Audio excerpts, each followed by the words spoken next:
Hey y'all, welcome to a brand new video on More Motivations YouTube channel.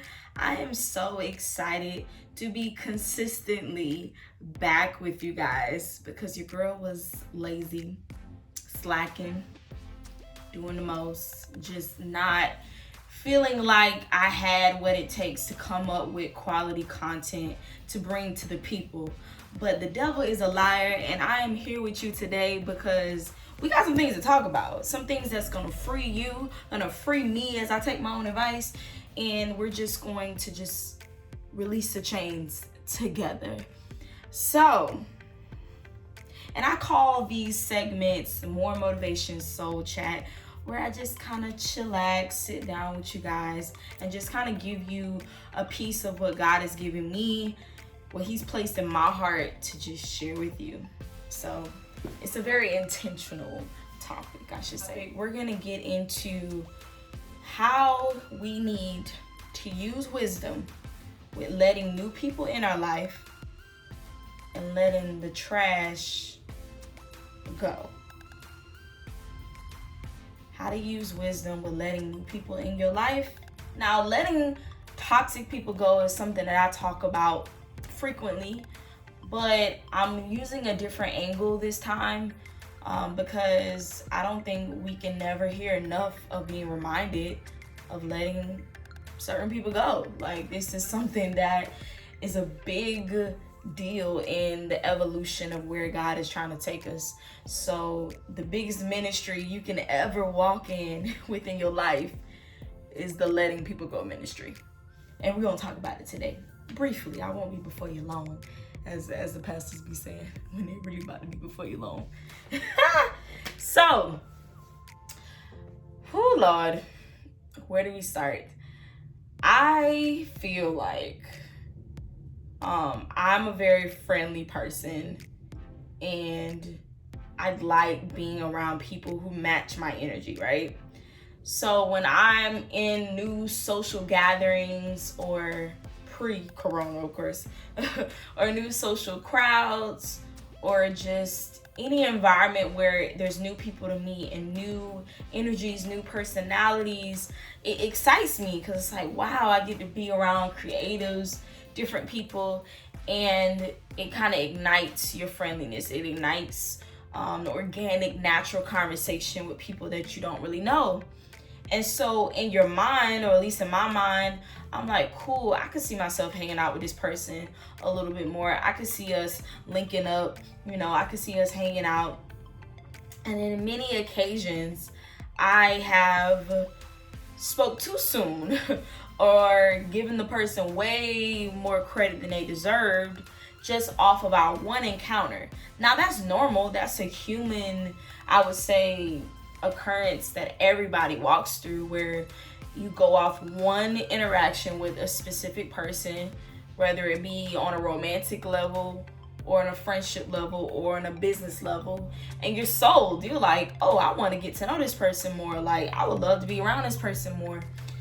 And it just seems like you doing that way too often, and then before you know it, you feel like your contact list, your DM list, just the type of people that are coming in and out of your life, they're not really matching the lane and the journey that God has you on. And this is a big deal when you're thinking about the friends that you have and that's been with you up until this point, or the person that you're dating. Or this is a big deal when you think about the business relationships that you have. Does it match the journey that God has you on? Does it match who you are as an individual? Does it promote a better version of yourself? Does the people around you, does the environment that you've let in, is it a direct reflection of where you're trying to go? Because our circles, our crews, the people that we talk to, whether it's once a month, every other month, the people that we turn up with, is a direct reflection of where we're headed in life, whether that be good or bad.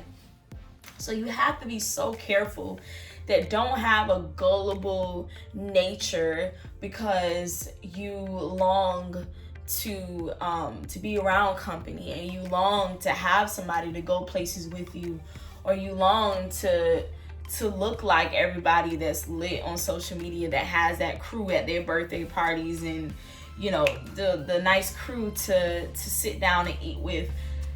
Don't be so gullible that you trying to put on a facade and it doesn't go with where God is taking you. Make sure that you're so careful to be very picky. Be very picky with the people that you let inside your life. Now, we could talk about a romantic level, because as women or men, you obviously in this time, and this is probably a rough time to be trying to date, I'm gonna be honest, but we're just in a time where traditions are out the windows, morals are out the window, and everything is just about a quick hookup. So by the time you know it, you have connected with all of these soul ties, or gained all of these soul ties, just to fulfill temporary pleasure, and you feel incomplete. You're trying to latch on to some sort of connection to see if I can move forward with somebody, and I feel so unfulfilled. It's hard to admit that out loud, but it's the truth. I really do feel unfulfilled. At least I'm speaking in what you may be saying to yourself. So the biggest mistake you can make is being so desperate for human interaction on a romantic level that you don't use your human instincts. You don't use the God-given gift. That's one of the greatest gifts God has given us, is our instincts, and using our wisdom to say, something don't feel right. I don't feel like their intentions are pure. And then the grace part of you is like, oh, let me give them some time. Maybe I'm being too hard on them. But then you realize you're giving them more time than they deserve, but you feel like you're either don't want to be lonely, so you tolerate it, or you feel like maybe they can offer you something on a monetary level, so you don't want to let them go just yet. And I'm telling you that that's just not, it's toxic, because for you to just have somebody in your life just for what they can do for you, just for a free meal, just for some conversation, and you feel like you're faking it, that's just going to add, I would say, subtract valuable time from your life that you can't get back. And people take up the most amount of our time. They subtract the most amount of our time. So you have to be so careful that in your single season that you're not so desperate for human connection that you just allow any old spirit in your life and to have residence in your life for way too long. So the next I would say area where we should be so careful of who we let in our life is just friendships, and the people that we hang with and have dinner with, and the people that when it's the weekend we're thinking about calling. Make sure that circle is tight. Make sure it's a quality circle. Quality over quantity, okay? Because it feels good. Let's be honest. It feels good to know a lot of people. It feels good to have options in your phone. I wouldn't say that I know a lot of people, but I feel like I can imagine that feeling, like, oh, I have this person to call, I got that person to call, I got options. I don't really want to hang out with her today or him today, but that person's a vibe with the mood that I'm in right now, so I want to call them. That's a good feeling, to have options, to have people that you know are down to ride, especially when you're young, especially when you're under 30. It's a good feeling. It is a great feeling. But don't be so attached or obsessed with the feeling of being popular or being known or having your phone blow up all the time that you're not being, again, picky with the type of people that you are hanging around. Especially if you know you're in a season in your life where things are shifting, where, God is pushing you into challenging times where, you're needing a sacrifice, and that could be financially. You need to be sacrificing. You need to be doing less brunches and more critical planning times for your business and your future and what it is that you're trying to level up to. So be so picky in making sure that you don't get so obsessed with just having somebody to have a move with all the time that you're not realizing, okay, this person doesn't represent, my morals, my standards. They don't represent, where I'm trying to go. Like, I'm not really inspired by the way they move. They just are a good time.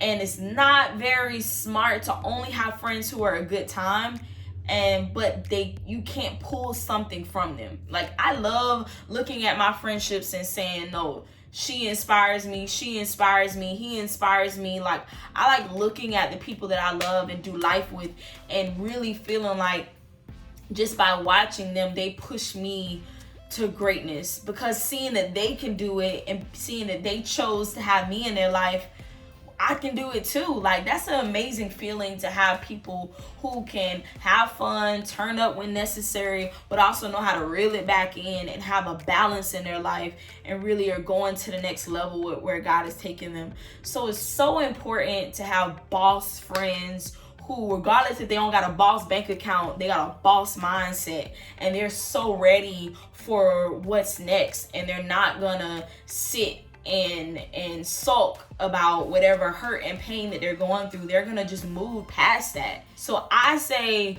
have a balance with your friends. Have friends who are fun, who bring out good moves in you based off the season that you're in your life. Whether you're going through a breakup, whether you're going through a financially hard time, whether you're going through a time where you're in a new job and you're stressed, or you're just at a job that stresses you out, period, where you just don't have any creative, I would say, energy, and you just don't know what to do with all of these ideas in your mind, is somebody who's the right person to vent to. Because there's some friends, by the time you vent to them, they're ready to interject and talk about themselves. We all know that friend that they love talking more about themselves than actually hearing how you're doing. And let's be honest, I've been that friend before, where I probably dumped a lot of what I was feeling and dealing with, and I didn't make my friend at that time feel, valuable, that, whatever they were dealing with and whatever they wanted to vent about was just as important, So I've been that person, but I'm trying my best to make sure that I want to hear you vent to me and trust me with what you're feeling just as much as I want to vent to you and open up to you about things. So that's important, for there to be a joint vent session when we call each other and when we have our catch-ups.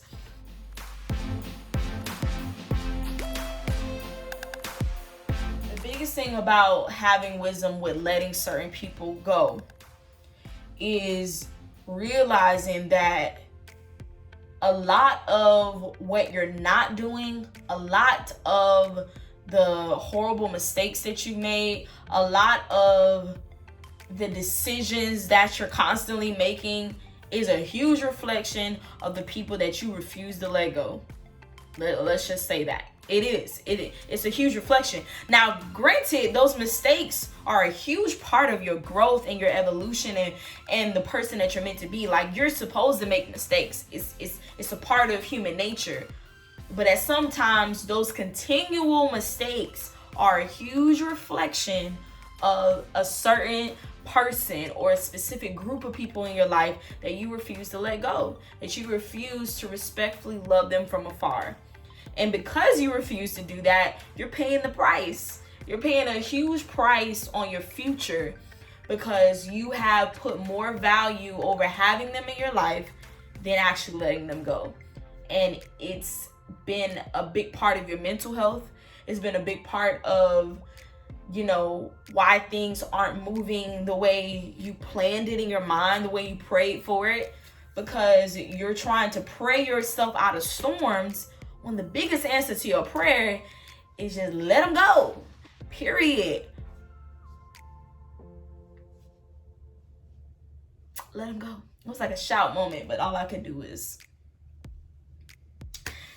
yeah, man, like I've always been that person that struggled with letting people go, and I might struggle with it later in life. You just never know. But I feel like one of the greatest gifts you can use based off of however long you've been on the earth is wisdom. Wisdom in relationships, wisdom in business partners, wisdom in basketball partners, wisdom in shopping partners, wisdom in gym buddies, wisdom in any kind of flow of relationships that occur. And in 29 years, I've been around so many different personalities. I've had failed friendships, failed relationships. I've had it all. And I truly feel like a lot of, why I struggle with letting people go, because it was a big part of the insecurities that I deal with myself. I didn't love myself enough because I felt like my love was surrounded around their existence in my life. Like, I wouldn't love myself as much if I let them go. I really looked at it like that. And I constantly think about the friendships that I don't have now, where I thought that we probably would be friends forever. And I still get sad sometimes thinking about it, because I'm still a human being. And I'm just like, God, like, why did that friendship really have to end? I don't get it. I thought we were like really amazing together. I thought we were great friends. I thought we were great at lifting each other up and inspiring each other. And I really have fun with her or him. Why is that friend not in my life anymore? Why do they not want to be around me anymore? Why they not feeling me no more? Like, I threw many pity parties over when people chose to let me go. But for whatever reason, they felt like it was wisdom to remove me from their life. And I have to accept that. But the beauty is, as life goes on, you realize that where you're going, not everybody can go with you. And that is super okay. Where you're going, it's a customized VIP section that everybody can't get in. It's an invite only energy where not everybody gonna be in your section. So look at life as far as your relationships and the romantic relationships you have and the family relationships that you have and the business relationships you have. Look at it as a VIP section. And are you happy with everybody in your section, or do you want the security guard to let some people out, which is Jesus? Jesus is my security guard, and it's time to let some people out of my section, because they just trying to drink all the drinks, but they just trying to reap all the benefits, but don't want to pour back into I'm literally dragging this scenario, but they don't want to pour back into the bowl of drinks that we're enjoying and that we're living off of. As Beyonce say, this is my mood forever. Okay, so I think this is a loaded episode. There's so much more I could say, but I'll leave you with this. You are worth so much more than the dead weight that could possibly enter your life, and that is still in your life right now as we speak. You're worth so much more. And that's a love letter to even myself, because I've had to constantly remind myself, don't be afraid. You're worth more. You're worth more. And God knows so much more about the people that you're so attached to and that you're so fond of. He knows way more about them than you do. So don't ever think that just your energy that you love from them, or just the vibe that they give you, don't ever think that that's the full story. There's always more to it. So when you see that God has removed people intentionally based off of where you're going, thank him. Thank him every day. Because if they would have stayed any longer, you wouldn't be where you are today. And that's just on period. So I hope today's episode, I got that city girl vibe with me. Period. If you feel like you don't have a lot of wisdom, it's okay. Pray for more wisdom. Because I think a lot of times we pray for so many material things, but wisdom is a big part of how you're going to get those material things that you want. So pray the most for wisdom, especially with the circles that you have and the circles that have yet to enter your life. Love you guys. This is another successful, more motivational soul chat. Tea drink. I should have my tea. Cheers. Love you guys.